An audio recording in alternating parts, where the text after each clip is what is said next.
everybody, welcome to this month's webinar on how to properly APA format your references.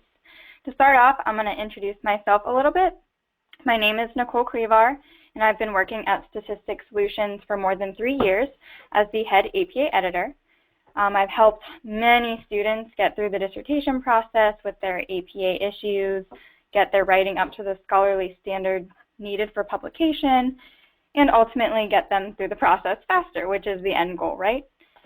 So I definitely have a lot of experience working with feedback as well as editing full dissertations from a wide range of fields and as well as for both domestic and international clients. So this month, we would like to focus on your references because this is a very common issue that I come across when editing dissertations, probably the #1 issue. Most students have problems matching their reference list with their in-text citations, largely because you're going through so many iterations, right? You have your chapter 1, your chapter 2, your proposal gets approved, then you move on to 4 and 5, and sometimes you forget to delete references you've updated, etc. So what I'm going to show you today is we're going to go over APA rules. What are the rules for in-text citations as well as for the references? And then I'm going to show you a few tools you can use. They're all online and free that will help you find missing information or help you cross-check your reference list and really get everything moving along a lot faster. References, I find, are probably the part of writing your dissertation that takes the longest, especially if you forget to properly document everything while you're doing your research. So the last thing you want to do is at the end of your dissertation have all this missing information from your references and have to go back and find every single reference, figure out where you found it, which database, etc. It can be a headache. So making sure that you're properly citing things and creating the reference list along the way will save you a lot of time. So let's get started. Why are references important to research? The #1 reason is your credibility as a researcher. You want to make sure that you're properly citing sources, information, basically anything that's not your own idea or your own research, because otherwise it can lead to what I would call stealing of other people's ideas. In the academic world, this is referred to as plagiarism, so obviously you do not ever want to copy and paste something without properly citing it, especially word for word. And there are a lot of academic grounds that can lead you to being kicked out of the program. So if you're plagiarizing work, not rephrasing it in your own words, using your own thoughts and ideas, and most importantly, not properly citing, you could get kicked out of your program, which doesn't just mean you can transfer to another school because often other programs will not accept you if they know you are plagiarizing. And ultimately, you would be unable to obtain your PhD. So again, I want to really stress properly citing your sources. And as I added on the slide, you must cite any information that is not your own thought or idea. So as we're moving along with the more minute areas of editing your references, I just want to note that I will be addressing all questions at the end of the presentation. So please feel free to ask them through the webinar, and I will get to them at the end. And if I, for some reason, run out of time, I will make sure to email you and answer all of them. I also included on this slide a couple page range options in the APA manual if you're looking for more information just on the references. So let's start with in-text citations first. There are 2 types of in-text citations. You have your in-text, so in the text of the sentence, and your parenthetical, or in parentheses.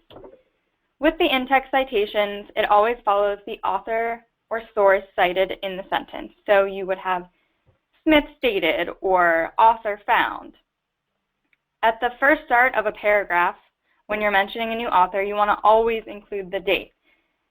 Every single paragraph should restart with a full citation, which includes the author and date. But when you continue through the paragraph, if you're sticking with the same source, you do not need to keep repeating the date. So if you were writing author X states, author X found, etc., or just sentences going along with the same topic, you do not need to keep repeating the date for in-text citations. However, for all parenthetical citations, the ones in parentheses at the end of your sentence, you want to always, always, always include the date. Never just have the author or author's last name in a parentheses at the end of a sentence because it's incomplete, and the reader will not know, you might have a source with multiple authors, the same authors with different dates, so again, it could just lead to reader confusion, but regardless, per APA, you always need to have author and date with parenthetical citations. Another thing with in-text is when you have multiple authors, you want to spell out the word "and" between them. So I have the example, author and author, 2016 found, etc. However, with the parenthetical citations, you actually use an ampersand to separate them within the parentheses. So here you would have author, ampersand, author, comma, 2016. So let's go on to a few examples and some more rules. And then after this slide, I'm going to go over a couple of sample paragraphs to really help you see how this would flow and how we would apply this rule. So first, with our in-text citations, there are different rules for the number of authors that are included with the source. So for 1 to 2 authors, it's really easy. Author and author. In the text, you spell out "and." In the parentheses, you have the ampersand. With the 3 to 5 authors, you have the Oxford comma, so author, author, comma, and author. Again, in text, "and" is spelled out. In parenthetical, you have the ampersand. One thing to note when you're citing subsequent citations, so whenever you mention your first source with 3 or more authors, you have to list them all. Well, 3 to 5. If you have 3 to 5 authors, you have to list all authors. 6 or more, you just use et al., but I'll get to that in a moment.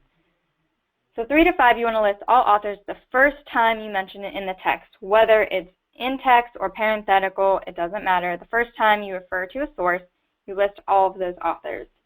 The subsequent citation, you can use et al. So even if you mention it in the text the first time, author, author, and, author, date, and then the second time you use it parenthetically at the end of a sentence and a citation, that second time you can use et al., which is nice because it saves you from rewriting author names, and it helps shorten and condense everything.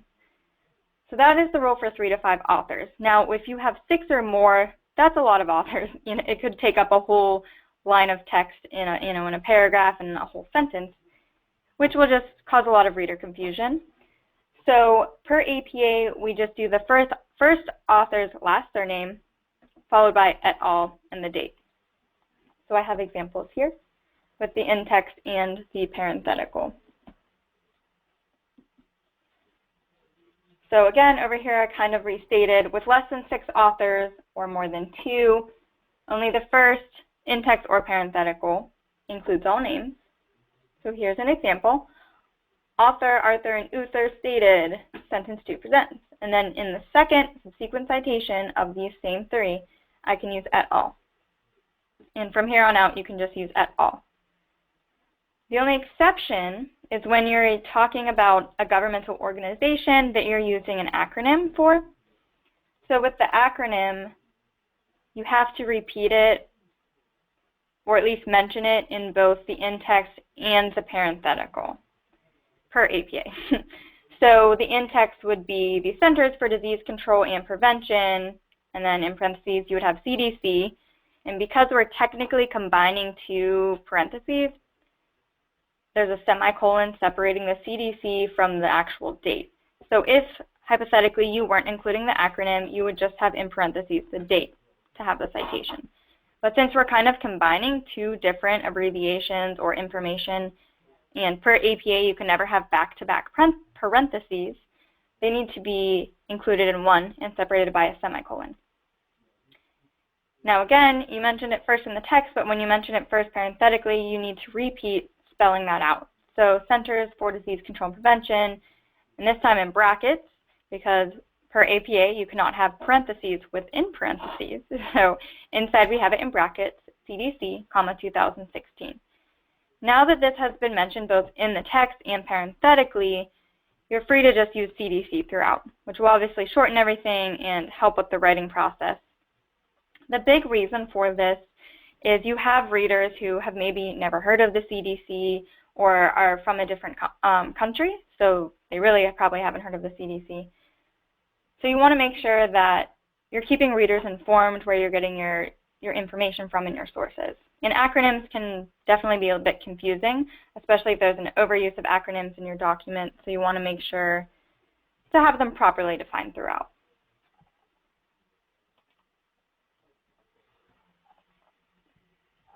So I'm going to move on to a few sample paragraphs just to kind of show you how you would properly cite both in-text and parenthetical throughout, and then as well as a paragraph when you're switching between two different sources.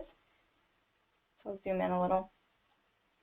So according to the Centers for Disease Control and Prevention, CDC, so we have the author listed, and then what the source is called is the 2017 travel notices. Because 2017 is already mentioned, it's kind of inferred or implied that 2017 is the date, the citation date.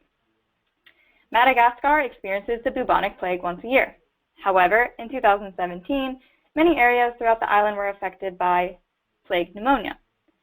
So in the first sentence, we have author and date in the text. In the second sentence, and this could be further down in your paragraph, but because I'm stating a fact or a figure, I want to make sure that I'm properly citing it parenthetically, at least, or in text. So again, we have to repeat Centers for Disease Control and Prevention, in brackets, 2017. This was the same rule I just mentioned on the previous slide. But moving forward, we can use the CDC. So the CDC recommends strong insect repellent containing DEET as a preventative measure. In the next paragraph, we're going to introduce another author, and then we will refer back to the CDC. So when you have multiple authors in one paragraph, if you're skipping back and forth, you want to make sure you're always including the citation, and that includes the date. So in the next paragraph, we have Gaffney, 2017. There's the full in-text citation. Reported the plague has recently killed more than 100 people in Madagascar and is linked to a tradition of exhuming the bodies of dead relatives. Great. So in the next sentence, we have no citation. The reason for this is because we're already talking about what Gaffney found. It's very aware to the reader. So you don't want to include a citation with every single sentence because that can be, redundant or maybe imply to the reader that they might not understand, but a common person would understand this is still the same subject you're talking about. The sacred ceremony called Samarihana, etc. I don't need to read the full sentence. And then in the next sentence, we're going to switch sources and start talking about the CDC again. So the CDC confirmed no vaccine is available to prevent the plague. So we have a citation here. You will notice with this quotation, I did not include the page number. The reasoning is because it's an online web page of information, so there really isn't a page number. APA does recommend using a paragraph number when you can, but I mean, this was multiple paragraphs down the page, and at that point, it's highly unlikely your readers are going to go through and count all the paragraphs to find your exact quote. It would probably be faster to just hit Control Find and navigate the page to find the information. So that is one kind of exception to including or not including page numbers, but your chair or reviewer is always going to remind you to include those page numbers with a direct quote. So just make sure you know what you're talking about and what the source is to back up why that might not be included. But back to the paragraph. As you can see, at the beginning of each paragraph, you want to restate what the source is, and that includes the date. So even if this second paragraph we were continuing on about the CDC and did not introduce another source, you still want to include the date at the beginning of each paragraph because it's considered a new point, a new conversation. So this again helps guide the reader along. You don't want to make them guess or overthink or imply something that goes against what you were trying to communicate in the first place. And I do have the references for this down here if anyone's curious that you could access later.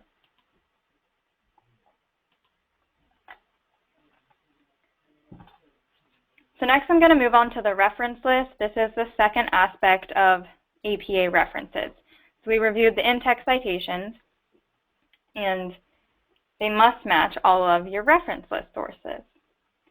So please keep in mind that the reference list is not a bibliography. It is not all of the sources that you referenced or read or generally researched while you were going through your study and your research. It is only those sources that you mention in the text. This is important because, again, you don't want readers, trying to find all of these unnecessary sources or trying to figure out where you found things, and it also keeps everything more clear and concise. So the general format of your reference list, and after this I'll go more in detail with some specific examples, but you want to always have author or the contributor's name. So again, this could be a governmental organization such as the CDC, and in this case you would spell that out. You never want to have acronyms. We'll try to avoid acronyms in the reference list as the author. So you would have Centers for Disease Control and Prevention. Even though you're using the acronym in the text, it still has to be fully spelled out in the reference list. So author, contributor's name, year of publication, date is very important. If there is no date with the source, you would put N period, D period. It's pretty rare, but there are sometimes when you can't find a date. If you're accessing something online and you don't see a date, for example, if you're reading a news article, they pretty much always have month, date, year. But if it's a different type of website and you don't see any direct information, if you scroll to the bottom of the website and see a copyright and a date, use the copyright date. That's considered the publication date. Even though the company may update it every year, still that date is the default to use. After the date and the reference, you want to always include the title. I frequently see students just giving author, date, and then the URL of the web page. But per APA, you can't just cite an entire website as a source. You need to specifically mention the name of the web page that you accessed, especially when you're looking at large governmental websites that have web page on web page in different sections. No one's going to know exactly where you found this information. And again, kind of as I mentioned at the beginning, properly citing everything and giving the correct information just ensures your credibility and allows future researchers to replicate your study or validate your study if needed or anything like that. So you want to make sure you're properly citing to help future researchers as well. After the title, you would include the publishing data. So this can include journal information if it's a journal article, or the publisher information if it's a book, etc. With the reference list, you want to always alphabetize your entries, starting with A, and use the surname, the last name, of the first author listed on the source. So you're not alphabetizing the names within the source because you always want to list the authors as the first author listed on the actual source or article, and that could be an S. So you would alphabetize them throughout your reference list by that first last name. If you have multiple sources with the same author and first or second initial, you want to organize them by the earliest date. Sometimes you'll have authors with the same last name, such as Smith, who have different initials for their first and middle name. So you want to just organize them by initial. But again, if they have same author, the date would come first. So 2015 would come before 2017. It's also very important to correctly spell people's names and proper names. You'd be surprised how often I find misspellings when students are citing other researchers, and it's kind of not academic. You're not taking the responsibility to properly spell another researcher's name. So I definitely just kind of wanted to stress that. Sometimes it's easier to just copy and paste from the source you're working from if that's available, because then you already know it's properly spelled and you can just reformat the text. But definitely something you want to keep in mind while double checking things. And some of the resources I'm going to show you later will help you point out these errors as well. The last comment is per APA, the reference list is double-spaced with a hanging indent, and I'll show you an example here in a minute of a reference list. Now, your school or university might have different requirements, such as single spacing, your references with a space in between each, so you do want to check with those guidelines as well. So here are a few reference list examples. I'm just going to go over the basic ones that you'll come across. So with the journal article, we have two authors, a date, the title, the journal article, volume number, issue number, page number, and the DOI or the URL. When you're listing the authors, you want to spell out the full last name, but use just the first initial of the first and middle name. If your source lists two names, give both of those initials. Don't just choose one or choose the first initial. You want to provide the full information, but again, just the initial to keep it abbreviated. These are always separated with a comma before the ampersand. You have your date in parentheses, and there's periods that block off each of these sections. So next you have your title. Per APA, only the first word in a title is capitalized, either at the beginning of a title or the beginning of a semicolon. The title of the journal is italicized, and the volume number is italicized. Now, there are some problems that you may come across with the issue number. So APA has a funny little rule where if you have a journal and it has multiple issues, if each issue within a journal starts on page 1, then you need to include the issue number. If the journal is continuous, so issue 1 through 5 is like page 100 through 500, you don't need to include the issue number. I find it easier to just include the issue number and just have it there. Some reviewers aren't picky about it. Some will say, hey, you need to double check all of these issue numbers, and it can kind of be a headache. But generally, if you have a source that's above 200 pages, you do not need to include the issue number. And you're welcome to email me about that if you ever have questions, because it is very confusing. Moving on, then you want to list the page numbers. Page numbers should be separated with an N dash, which is a different type of dash than an M or an N. You can use it by hitting Control and the dash on your keyboard to insert it. You can look it up, or you could just use the dash for now. You want to make sure to never use the M dash, which is what you would use kind of setting off a phrase in a sentence. Again, these are little nitpicky things, but they are part of the APA references. Moving on to the book, we have the author, the date, and the title of a book is italicized. As you see, the title of a journal article is not, because the journal itself, the larger work, is italicized. When I was growing up, teachers always told me if you can hang it on a clothesline with clothespins, which look kind of like quotes if you make them with your finger, then it goes in quotes, which would be MLA, or no formatting, which is APA. And then if it's a heavier item, which you can't hang on a clothesline, it is italicized. Might be a tip to help you, may not. But with books, you want to keep them italicized. Again, they're a heavier item. And then with a book, you would include the city, state abbreviation of the publisher, separated by a colon, and then the name of the publisher. And with the publisher, you never need to mention the extra LLC or publisher or publication. Just the main name of the publisher will suffice. And last, we have the news article. This is an online example. If you have an actual hard copy, you can just include the section and the page number. But most things are online now, and it's easier to cite, I think, because you can quickly search it and find it. So the news article is author, date. Again, the title is not italicized. It's just normal. Nothing's capitalized except the first word. And then you have the name of the newspaper italicized.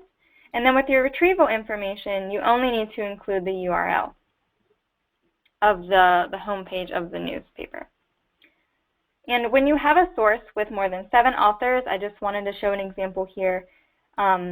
You only need to list the first 6 and then include an ellipses, ... and then list the last. Again, you might come across articles that have 12 authors, and that's a lot to spell out and a lot for the reader to look through. So APA only has you list the first 6 and then the last one. Here this is formatted as a book, so italicized, city, state, publisher. One thing I do want to mention is that if you are using online sources, they all need to include proper retrieval information, which is either a URL or a DOI number. So we will go a little further into that. So DOI numbers are basically your passport. anyone can copy and paste a DOI number into Google or a different search engine and find that article. So it's great in terms of future researchers trying to replicate your research or find sources that you've cited, because the DOI will take them right there. The DOI is kind of, when you publish an article, it's what the article is registered with, so it's kind of a registration number system. And Crossref is a database. It's a nonprofit organization that basically assigns and registers articles with DOI numbers. Now, it is not the only one, because larger publications like Sage will also include DOI numbers with journals and things that they publish. So there are a few exceptions to the rule. And a lot of times medical sources do not have a DOI. They're usually through PubMed. And education sources, just kind of depends on the journal. They might just be through eric.gov. So again, just kind of depends. But DOI numbers trump everything. Next, I'm going to show you this resource on how to find missing DOI numbers. So if we go to a sample reference list, so again, here's the double-spaced hanging indent. Here's the hanging indent. If you're curious how to set the hanging indent, if we go on our Home tab up to the Paragraph section and click on this little drop-down arrow in the right-hand corner, it'll come up with this paragraph pane. In the special area, you want to make sure hanging is selected and hanging by ½ inch. And here you can also set spacing, make sure there's never before and after unless your school requires it, but it's not likely. And then it will set that for you. So as you can see, these first sources here are all missing retrieval information. We have author, date, title, journal information. Okay, where do we find it? There's no link. So a future researcher would have to, basically search the internet with no extra guidance or information from you. So a great resource to use is the Crossref Database. As I was explaining earlier, they register DOIs, so if your article has a DOI number, it will show up in their database. Again, this is a free resource, and I included the link on the slide. So the easiest way to do this is to copy the title of the source you're trying to find the DOI for. Then we go to Crossref, www.crossref.org. Remember, it's a nonprofit organization. You want to make sure to always search metadata. So the search site doesn't really work for what you're trying to find with the DOIs. So search metadata. You can use author, title, etc. It's easiest to just use the title. So I paste, Control P, and hit Enter. So it should show up within the first 3 entries if the source is registered with a DOI.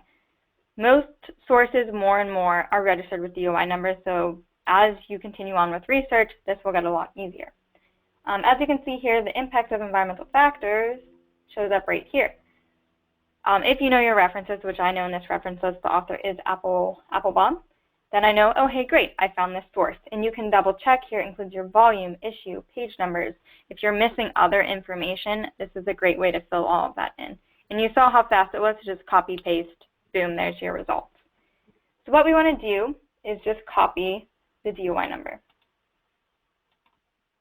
And when we go back to our Word document, when you paste it, I recommend choosing Keep Text Only option, because then it doesn't include any formatting from the web page, no URLs, etc. Just paste into whatever you have your references formatted as, which makes everything a lot easier. So I'll go through a couple more just to kind of show you how this works. So our next source, we know the name is Bear. So we'll copy the title. You can copy the journal title too if you feel inclined. Again, we will paste it and hit Enter. So Bear came up as the first source. Here's the rest of the information for the article. Again, we will copy the DOI to paste into our Word document.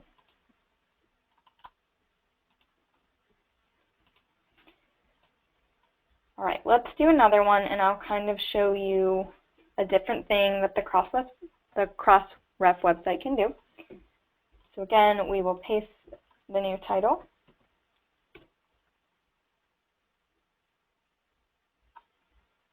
Our first result is the article we were looking for. Now, we've just been copying the DOI number, but if you wanted to access that journal to ultimately access that article, you can click on the DOI and it will take you to that page. So this might be a great source to use if you're trying to gather articles for your research. You could search different authors, you could search keywords, and it might give you some great articles. So here you can see in the journal where the article is. Here's the full text. Obviously, not all articles are going to be free. Some journals will just give you them free online through this, but the Crossref database is not, a database for finding articles per se for your research. So you want to stick with, the EBSCO hosts or the databases for your university, because those your school or whichever organization you work for is paying for and subscribing to that database to help with research. So that is how Crossref works. We will copy this again, paste it back here. And once you kind of start going with this, it goes by pretty quickly to just copy, paste, find the DOI. I usually double check a few factors. I make sure the author and the date are the same, and then I look at page numbers, things like that. There are times when authors publish the same article in different journals. If it's the same information, it shouldn't matter, but they might have different dates, and you just want to make sure everything matches exactly to the source you're specifically referring to. So if what the DOI says are the page numbers and what the page numbers are in your reference list and the article you reference do not match, then that is not the exact same source. So you would want to fix one or the other so that everything aligns. So that was Crossref. I use it a lot when editing reference lists and finding missing information. Those sources are often there, which is great because it helps move things along and find all that information. If you are just starting out with your research, it's still a great resource to use. At the very least, I like to recommend that when you finish your proposal, if you were just hurrying through things or had deadlines and didn't have time to fill in all of this information, make sure that while you're conducting your research and spending time doing that, that you're also filling out and working on these references through that process. Just because once you finish, it will be a huge relief off your shoulders to know you don't have to go back and search, 100 references to find all of their missing information. So these are kind of just what I explained here and what I showed you, just a little bit more direction with spelled out via the text. So my next favorite resource that I like to use is called Recite. Right now it's still in beta testing, which means it's free. It's an online software for cross-checking your references. Right now I believe they only do Harvard style and APA, but great because they do APA. And this should generally be used at the end of your dissertation because things will change, references will change. Because it's free, I do recommend using it as often as you like. You can run your paper through multiple times. It doesn't cache anything, so you make an account, but it doesn't necessarily save all the previous papers you've uploaded. It's a new and fresh check every time. So I'll explain here a little bit what I have on my slide, which kind of details different aspects of Recite, but then I'm going to go to the website, upload a document, show you how the results work, and try to explain it a little bit. I briefly touched on this in a previous webinar, but I think there were a lot of questions. The software is really great, and it does a lot of wonderful finds for you. But it does take a little time to go through and just make sure you understand all of the symbols and how they organize everything. It connects best with a Gmail account, but I'm sure you can use any email account. All you have to do is have an email and a password. So I just connected with our Gmail account. And then you basically hit a giant Check Now button, upload your document, select APA, and hit Run Check. Again, I'll show you in a moment here. So what the software does is it automatically identifies any errors between the author and date, both in the text and in the reference list. So It will not point out if your title is misspelled or any other aspect of the reference source except for the author and date. It could also identify things that you don't actually need to fix. So if you have a sample set of data and it's from 2010 to 2015, and you don't list an author with it because it's your data or it's confidential, so you can't list an author, the software is going to tell you it's missing an author, or they can't find it within your reference list. You should know as a researcher that's what the error is and that you don't have to worry about it. But just keep in mind, it's a software, not a person, so they can't think through these more intricate details of research. So the results, which again I'll show you in a moment here, in the in-text they mainly identify if there's a year mismatch between your in-text and your references. If there's an author mismatch, which could mean you have a source listed in the text that's not listed in your references, or you have a source, the author's name is spelled wrong, which often happens when you're going through your research and you're dealing with hundreds of authors. So again, great software because it points out spelling errors, or it could say the date you have cited doesn't match the actual source. It also points out style warnings, so APA, the use of et al. So as I explained earlier with the in-text citations, you want to list the first 3 to 5, all names, and then the subsequent mention of those sources you would use et al.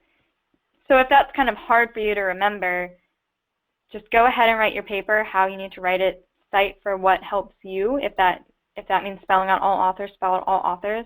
And then you can run your paper through Recite, and it will tell you every instance where you just need to shorten that to et al., which is really great because it points out those errors.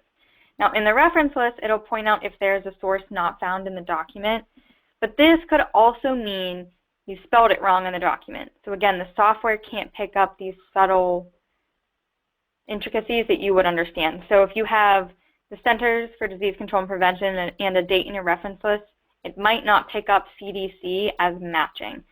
So that you might want to check manually throughout your document to cross-check that the proper dates and everything are there. So you might want to ignore if it says not found in document, but you know it's there. Again, with the reference list, it points out if there's, between the author and date, if there's missing commas, if there's a missing initial with the last name, there's extra spaces, anything like that. And it also provides you with a link to Google Scholar for that source. From what I found, the link has been pretty accurate. Again, I don't necessarily use Google Scholar because I have Crossref and different more academic sources, but it is still a great source to use.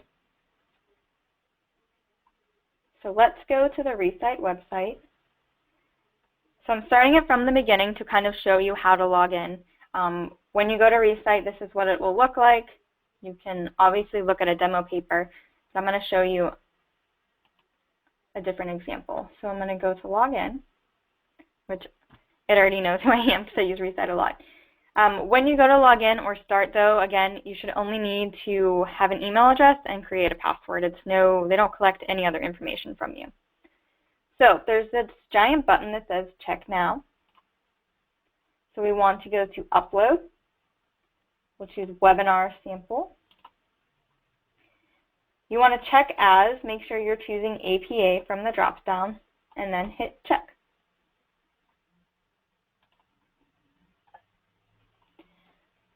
So the software checks 3 different aspects: your in-text citation, your reference list, and then it also shows an annotated article version, which I don't necessarily use because it's a lot of information when you have 100+ page dissertations. But since my sample right now is only 2 pages of text, it looks a little more digestible. But again, it just shows all of the green here that is flagged is properly cited. Everything yellow is an APA error. Everything in red is what I would say more of a content error. So that's when you have something cited in the text that's not in the reference list. So that pertains to your original research. You are missing something fundamental. It's not just a simple, you forgot to use et al.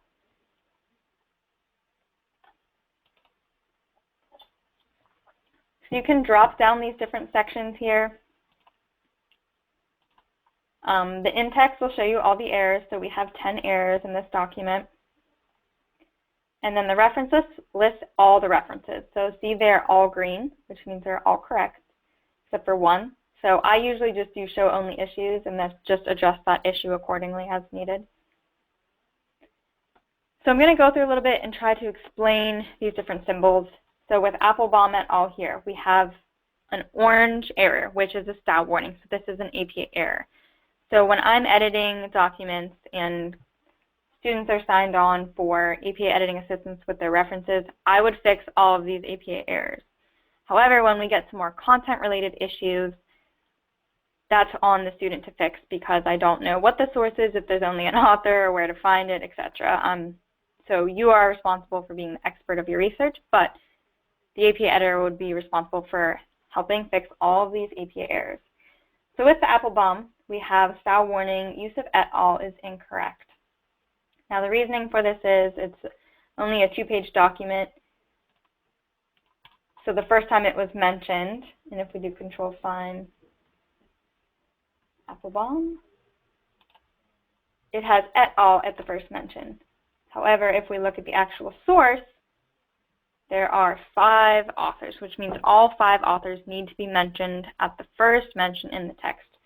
So you would, copy these authors' names and have them listed at this first mention. And if you're wondering how I put up this navigation pane, it's just Control and F on your keyboard. And this is a great way to search for anything throughout your dissertation. So I pasted these authors' last name here to include the first 5, but I want to make sure to delete the initials because they are not included in text. Some extra spaces. Okay, well, I'm not sure what's going on with the spacing there, but there we go. So now this is properly cited. So if I were to rerun this through Recite, that error would not show up anymore. So to go back to the Recite report, I'll break it down a little. It'll give you the in-text citation, author date, tell you the error. In this case, we have the style warning, incorrect et al. Use. But it also says year and authors match, which means you still cited everything correctly. And then it also shows the reference that it is pulling from the reference list. Sometimes the author might give suggestions here that you know is definitely not the right reference, but again, it's a software, so it's just trying to pick up what it thinks or assumes you were trying to reference. So again, here we have another style error, and this is a parenthetical citation with multiple citations. So only the second author is listed here is an error. So the first one is just one. Sometimes the software just lists a ... Sometimes it'll list here an author match, so everything matches. So you just want to try to look for the color codes. More style errors. Most of them are all the et al. So in this case, you would want to go back and add the rest of the author's names. So here we have some more glaring errors that are in the red. These are really important ones you're going to need to fix. So Neff, it's saying there is a year mismatch. So whichever dates are included in the reference list with this author are not matching your in-text citations. Again, it's hard to know which source you're referring to if you have a typo in your document or if you forgot to completely put this source in your reference list.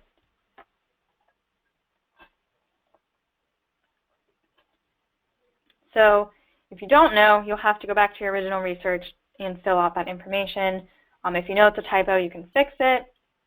There are a couple different ways you could address it, but again, really only the person who did the research would know the answer or how to fix it. But again, it's really great to have this Recite software because it will highlight all of these errors for you. So you know you only have to fix these few things. Another thing to keep in mind is if you have this error, right, this date not matching, once throughout the text, the software is going to identify every single time that this error occurs throughout the text. So your results on the Recite check might be, over 50 errors or over 100 errors, but it could be 20 of the same errors repeating. So if you go back to your document, do the control find navigation and fix that error throughout, it's one fix, but it addresses, 20 errors. These appear to be all the same errors. So what it's basically saying is your in-text citation, the authors and date do not match what you have in the reference list. And in the reference list, it only identified one error. Remember, I clicked Show Only Issues. Oh, one last thing I wanted to mention with the in-text is this magnifying glass. And if you click it, it doesn't give you page numbers because it just runs the whole document as like one long page. But it'll highlight in the text where it's referring to, so it might help you find it. So last, we just have the reference errors, which are generally not found in document. So if it's not there, you want to either delete it from your reference list or make sure to use it in the text. And as I was mentioning earlier, there's a GS, which is a Google Scholar link, which will take you right to the article in Google Scholar. And there are different ways you can play around. There are settings you can use, different layouts you can use if you want in text next to your reference list. And they have tutorials as well.